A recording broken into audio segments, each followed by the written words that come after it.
Friends, in today's video, we bring you the emotional real-life story of a Muslim Russian female inmate. While she was locked behind bars for a crime she didn't commit, a corrupt police officer did something to her so humiliating, so cruel, it could break anyone's spirit. But this woman didn't stay silent. What she did next to fight back will truly shock you. She stood up alone against the system and gave that officer a lesson he would never forget. Want to know what she did and how she turned her pain into power? Then don't skip this video. Watch it till the very end. If her bravery touches your heart, make sure to hit the like button, drop a comment, and if you're new to the channel, subscribe and turn on the bell icon so you never miss another story like this. So, let's begin this unforgettable journey of courage, injustice, and the fight for dignity. In the icy shadow of a snow-covered prison on the outskirts of Kazan, Russia, the night was colder than usual. The thick gray concrete walls of the women's correctional facility held more than just inmates. They held secrets, cries, and the echoes of injustice that no one outside dared to hear. Inside, Cell 17 sat a young woman, only 27, with deep, weary eyes and a scarf loosely wrapped around her dark, unkempt hair. Her name was Amina Rustamova, a former boutique consultant in Moscow. She had once lived a modest, honest life until it was ripped away by a false accusation of embezzlement. She had tried to fight the charges, had pleaded her innocence, but her voice was drowned out by the weight of forged documents and a justice system that didn't care to listen. The real culprit? Her manager. But in court, all fingers pointed at Amina. Now, in this cold, humid cell with cracked cement walls and a rusty barred window, Amina wrapped her arms around her knees. Her prison uniform hung loosely on her body. An orange jumpsuit too big, too heavy, both literally and symbolically. 3 nights had passed since she was locked up, but every night felt like a lifetime. At exactly 11 p.m., the familiar echo of black boots striking the concrete echoed down the corridor. Amina's entire body stiffened. She knew that sound too well now. It was Sergeant Karimov, a correctional officer who always walked the halls alone after lights out. His eyes, the way they lingered on her, were never professional. Clank. The sound of his baton striking her cell door made her jump. Rustamova, he called in a slow, heavy voice. Amina stood shakily and walked to the bars. "Yes, sir," she replied quietly. "You're being called for reinterrogation. Come out," he said. Amina hesitated. Who does reinterrogations at midnight? But in prison, questions were dangerous. She stepped out as the door unlocked, her breath catching in her throat. The corridor was dim, lit only by a single flickering bulb. Sergeant Karimov didn't speak as he walked ahead, leading her into the far corner of the facility, where the main interrogation room sat unused after dusk. When they arrived, the room was empty. One dull ceiling light cast a ghostly yellow glow across the table and chairs. "Sit," he ordered. Amina sat stiffly, but no one else came. No questions were asked. Karimov didn't even pretend to hold a file. Instead, he leaned against the wall, arms crossed, eyes scanning her body. "You're a beautiful girl," he said suddenly. "Why would someone like you steal?" "I didn't steal anything, sir. I was framed," Amina whispered, her voice trembling but clear. He took a step toward her. "You think you're still someone here. This is prison, sweetheart. I can make your life very hard or very easy," he said with a twisted smile. Amina stood, backing away. "Don't touch me," she said sharply, raising a trembling hand in defense. But Karimov only laughed. He reached out, brushing her hair back. She slapped his hand away.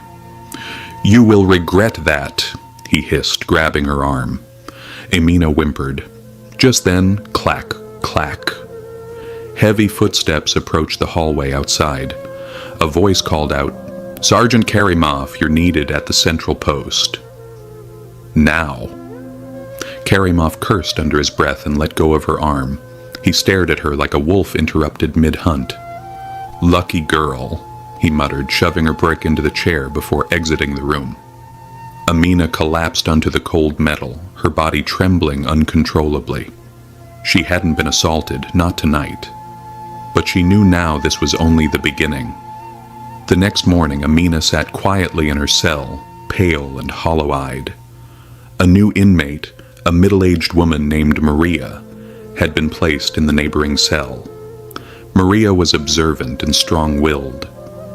She noticed Amina's withdrawn posture and the faint bruises forming on her wrist. "You look like you saw a ghost," Maria whispered through the vent. Amina just shook her head. Her lips stayed sealed. But deep down she wasn't just afraid of one man. She was terrified of a system built to silence her cries, one that punished her not just for a crime she didn't commit, but for daring to resist. As the nights passed, so did the fear. Karimov returned again. Sometimes he just stood in the hallway staring at her cell. Other times he knocked softly, whispering her name like a curse. Amina slept in layers of clothing, hoping her baggy outfit would hide her shape. She pressed herself into corners, trying to become invisible. But fear has a scent, and predators always know when their prey is afraid. On the fourth night, Amina did something desperate. She wrote on the back of a torn receipt, a note, a confession, maybe a cry for help. If anyone ever reads this, know that this prison does more than cage the body. It kills the soul. "My name is Amina Rustamova. Please remember me." She slid it behind a loose brick in the wall. Her voice had been taken, but she was determined to leave behind a whisper that might one day become a scream. The days that followed blurred into a haze of silence, fear, and sleepless nights. For Amina Rustamova, each moment inside that cell felt like balancing on the edge of a knife. The only thing keeping her grounded was the quiet presence of Maria Bakirova, the older woman in the neighboring cell. Maria was no ordinary inmate. Before her conviction, she had been a well-known social activist in Chelyabinsk, advocating for women's rights and government reform. Her downfall came after she was accused of embezzling funds from her own nonprofit. Some said it was political sabotage. Others believed she simply poked the wrong bear. But inside prison, none of that mattered. One morning after the guards distributed stale bread and tea, Maria leaned closer to the wall vent between their cells and whispered, "Amina, did something happen that night?" Amina hesitated, then shaking her head, she replied softly, "It doesn't matter. No one here would care." "They will care," Maria said firmly. "You just have to give them a reason to." That afternoon, the prison was unusually quiet. Most inmates were attending a rehabilitation program in the main hall, but Amina, still mentally exhausted, stayed behind. She sat in her cell, arms wrapped tightly around her knees, staring at the cracked wall, wondering how long she could survive. Suddenly, that familiar sound returned. The slow, deliberate footsteps of Sergeant Karimov echoing down the hallway. Her blood ran cold. Her hands began to tremble. She pressed her back into the corner of the cell. "Why are you alone, little mouse?"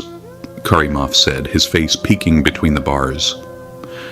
"I didn't feel well," Amina muttered. "Well," he sneered, twirling his baton between his fingers, "maybe I can make you feel better." He pulled a set of keys from his belt. Her heart sank. Not now, not again. As he reached for the lock, a sharp voice rang out from the end of the hallway. "Sergeant Karimov, report to the command post. Now." Karimov flinched. His eyes turned dark. "You're lucky again," he growled, jamming the keys back onto his belt and storming off. Amina collapsed, sobbing. Her hands covered her face as the terror escaped her body in the form of tears. Once again she'd been spared. But how many close calls would it take before her luck ran out? That night, After roll call and lights out, something unexpected happened. As Amina lay curled on her thin mattress, a small folded note was slipped into her palm under the cover of darkness. It was from Maria. The words were written in tiny, steady script.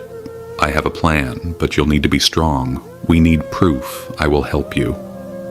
It was the first moment in weeks Amina felt something stir inside her. Hope. Over the next few days, Maria quietly put her plan into motion. She had been in the prison system long enough to know who to trust and who to avoid. One of the few people she believed in was Officer Ulana Mutazina, known as Miss Ulia among the inmates, a rare female guard with a conscience. Miss Ulia had once worked with Maria during a women's health campaign before joining the correctional system. Although she had kept her distance so far, Maria believed she still had a heart. During a routine medical escort, Maria faked a dizzy spell and requested a private moment with Miss Ulia. "There's something happening in here," Maria whispered. "One of the officers is targeting a female inmate." Miss Ulia's eyes narrowed. "Do you have proof?" "Not yet, but I can get it. Amina's not safe. We need to do something before it's too late." Miss Ulia's silence was heavy. "If this is a setup, I lose everything. My job, my pension." "If you stay silent," Maria said, "we both lose our humanity." A day later, a smuggled voice recorder, borrowed from a sympathetic nurse, was hidden behind a loose stone near Amina's bed. Its battery was weak, its range short, but it might be enough. Amina knew what it meant. She would have to endure another visit. She would have to let it happen. Up to the edge. So the recorder could catch his voice, his threats, his true intentions. She wasn't sure where the courage came from. 2 nights later, it happened. Karamov returned, smug and relaxed, confident that everyone else was asleep. This time he unlocked the cell door. Amina didn't scream. She stood, her hands shaking at her sides, but she looked him in the eye. "You think you can keep hiding?" he whispered. "I chose you. You should be honored." His breath was thick with vodka. He stepped forward, reaching toward her. And then, a booming voice echoed from the command post. "All night staff, report to the front now." Karamov cursed loudly and bolted. But when he turned the corner, Miss Ulia was waiting, flanked by 2 senior officers. Their arms were crossed, their expressions stone cold. Behind them, Maria watched silently from a dark corner. Amina sat on the floor, knees shaking, tears pouring down. But this time, they were not tears of terror. They were the beginning of victory. Later that night, the recorder was retrieved. The evidence was passed directly into the hands of prison leadership. It was clear, damning, and specific. Karamov's voice, his threats, his laugh. But even then, Amina knew this was not the end. It was only the start of a no battle, against a system built not to believe women like her. The air inside the prison felt heavier in the days following the discovery of the audio recording. Word spread quickly among inmates. Someone had finally dared to speak up. Some looked at Amina with admiration, others with fear. Many simply avoided her, afraid that being too close to her might attract unwanted attention from the guards. But Amina didn't care. For the first time since her arrest, she had hope. Hope that someone had finally heard her. The recording of Sergeant Karimov's voice had been delivered to the prison warden, Director Valery Petro, a career officer with a reputation for keeping scandals buried. Sitting in his office with 2 government oversight officers, Petro listened to Karimov's chilling voice as it played on loop. "You know you're lucky I picked you. You should be grateful." His skin crawled. Miss Ulia stood beside the table, arms folded. "This is more than misconduct," she said coldly. "This is criminal." Petrov rubbed his temples. "If this goes public, we're all finished." One of the oversight officers nodded solemnly. "We've been ordered to escalate the case to the Ministry of Internal Affairs. There's pressure from human rights organizations." Petrov scowled. He had hoped the issue could be quietly managed. But now, with outside agencies involved, the prison's dark corridors were under a spotlight. Meanwhile, in cell 17, Amina tried to hold on to whatever sense of peace she could. Maria remained her closest ally. They communicated through tiny notes folded and passed beneath the wall. "You did the impossible," Maria wrote, "but you're not done yet. We need to protect others, too."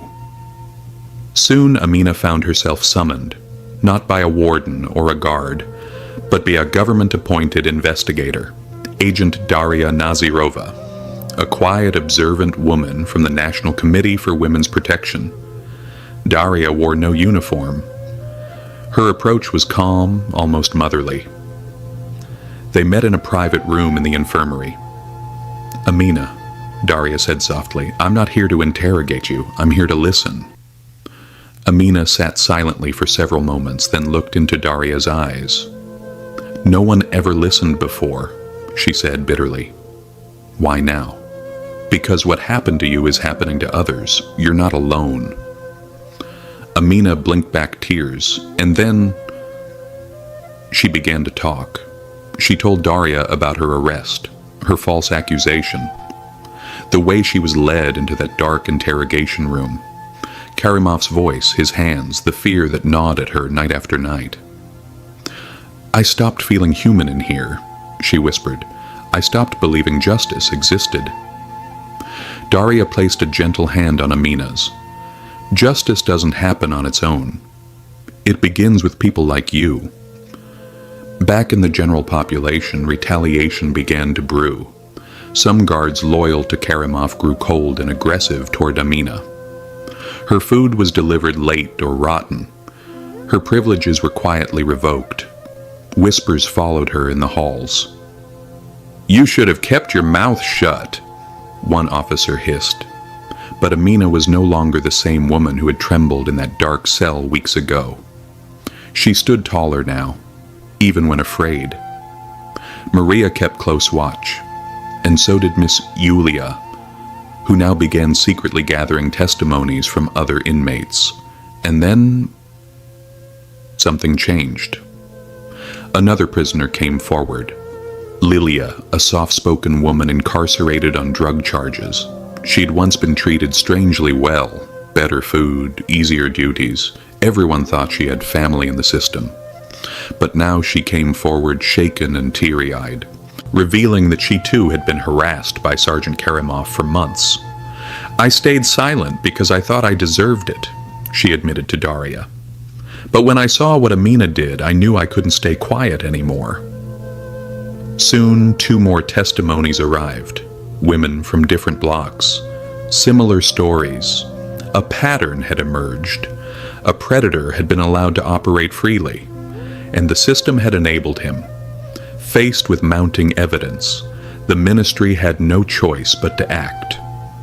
A formal investigation was launched. Karimov was suspended from duty, pending trial. Internal affairs officers swept the prison for logs, surveillance tapes, and signs of procedural violations, but victory came with a price. Amina began receiving anonymous threats. Small folded notes slid beneath her door.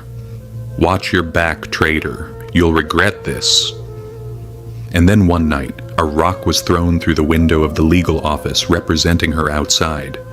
Police were called, but no one was arrested. The message was clear. The system doesn't forgive easily. Maria sat beside her in the mess hall one morning, whispering between spoonfuls of porridge. "They want you scared. They want you to give up. But you've already changed more than you know." Amina smiled faintly. "It still feels like I'm in the dark." "You lit a candle, Amina," Maria said gently. "Now others are starting to see." That week, the national media caught wind of the story. An anonymous whistleblower from within the prison leaked a report. The headlines read, Sexual abuse in Kazan women's prison. Inmates break silence.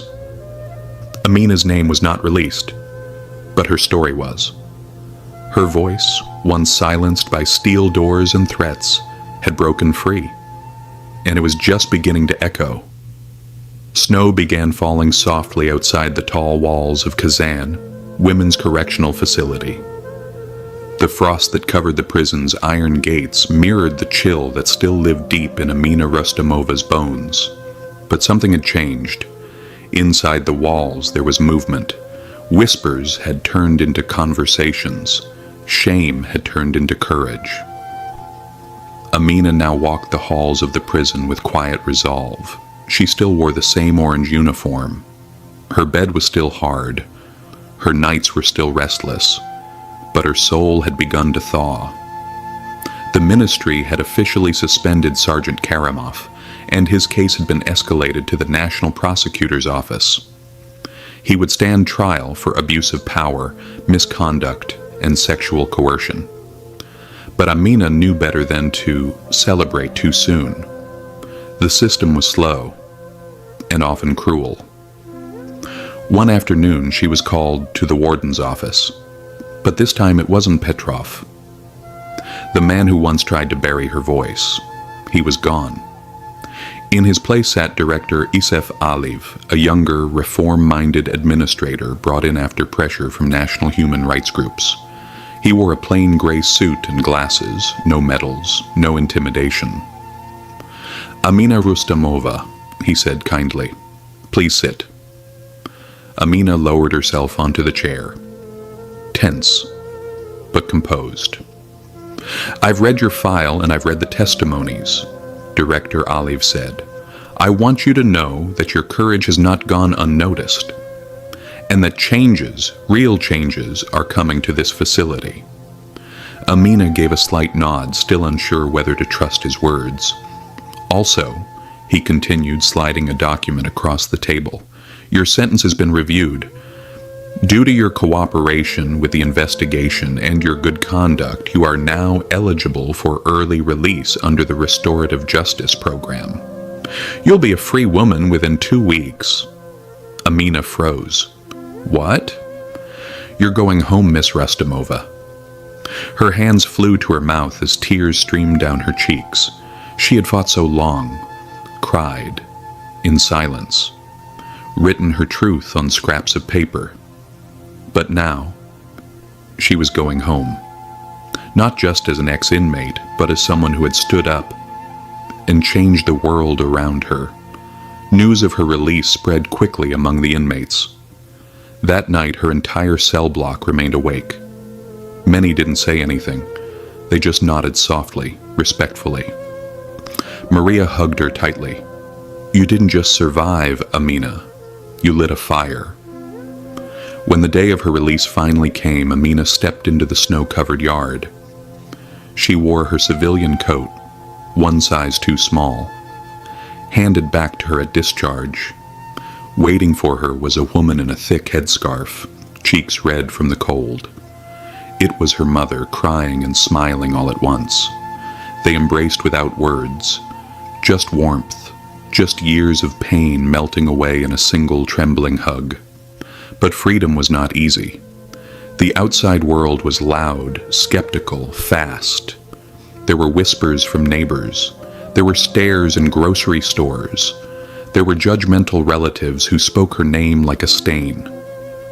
Still, Amina stood tall. She began writing, first in a notebook, then in a blog. Eventually, her words were picked up by women's rights groups, legal advocacy organizations, and social justice journalists. She began speaking publicly, sharing her story at universities and human rights seminars. One of her speeches went viral. "I was silenced. I was shamed. I was nearly broken. But I refused to disappear.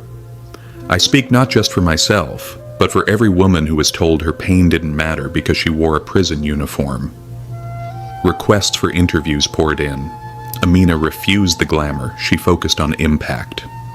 Alongside Maria, who was released shortly after, she co-founded a small nonprofit, voices behind the walls, dedicated to helping formerly incarcerated women reintegrate into society and access mental health and legal services. But not everyone welcomed her success. Late one night, as Amina worked alone in the office, her phone rang, an unknown number. A male voice said coldly, "You're playing with fire. Stop talking or we'll stop you." Click. Amina stared at the phone. She had heard those threats before, inside the prison in the darkness. But she was no longer afraid. The very next morning she held a press conference in front of the Ministry of Justice building. Her words were strong, unwavering. "You can silence one voice, but you can't silence the truth. I'm not afraid because I know now I was never alone. There are thousands of Aminas still behind bars, and I won't stop until they're heard too." Weeks later, the trial of Sergeant Karimov began. Amina testified, standing across from the man who once tried to steal her dignity. This time, the courtroom listened. His sentence, 14 years in prison, dishonorably discharged. As she walked out of court, surrounded by flashing cameras, a reporter asked, "Is this justice?" Amina paused. "Justice would have protected me before it hurt me, but this is a start." She turned and walked away, not with fear, but with purpose. And so, in a snowy corner of Russia, a Muslim woman named Amina Rustamova, once silenced, once caged, became something far greater than a survivor. She became a voice for the voiceless, a spark in the dark, a reminder that even behind the coldest bars, truth has a way of breaking through. So friends, if this story touched your heart, don't forget to hit the like button and let us know your thoughts in the comments. Today, we saw how one woman's courage shook the walls of a broken system. If you want to hear more true, powerful stories like this, make sure to subscribe and tap the notification bell so you never miss an update. Your attention, your voice, and your heart can make a difference in someone else's life. Allah Hafez.